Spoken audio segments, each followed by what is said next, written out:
6 alunos que, infelizmente, sofreu o bullying.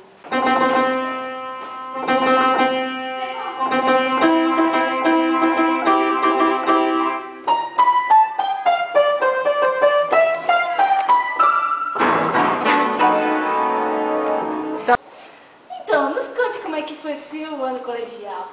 Minha vida era perfeita, tipo, eu era rainha da escola, princesa e tudo mais. Só que quando fui pra quinta série, tudo mudou completamente. As pessoas começaram a me tratar diferente, muito diferente. Colocaram apelidos em mim. Patricinha! Patricinha! Patricinha! Foi um horror. Começaram a me ignorar, foi o pior ano da minha vida. Com o tempo, foi se tornando uma tragédia, uma grande tragédia. E agora, estou morta. Ouviram, gente? Essa é uma grande vítima do bullying. Socorro! Socorro!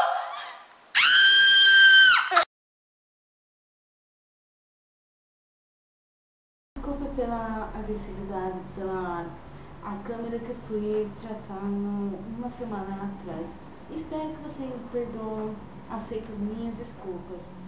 A mensagem que eu só vim passar para vocês todos é: não contra bullying! Tchau, tchau!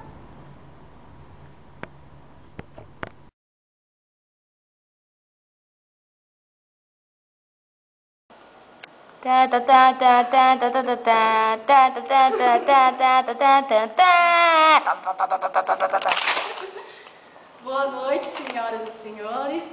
Esta manhã a gente tivemos uma entrevista com um ex-aluno que já sofreu com o crime mais violento que todas as escolas sofrem, o bullying. E eu esqueci o resto da fala. Cadê o aluno? Boa noite, senhoras e senhores. Esta manhã a gente tivemos uma entrevista com A gente tivemos, peraí. Parou aí, parou aí. Essa manhã a gente tivemos. tivemos. Muito bom. Bom dia, senhoras e senhores. Esta manhã tivemos uma entrevista com um dos ex-alunos que infelizmente sofreu o bullying.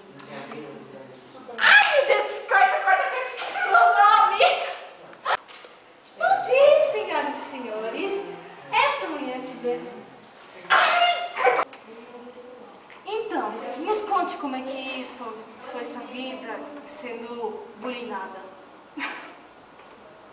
Corta. Apelidos ofensivos. Patricinha! Patricinha! Patricinha!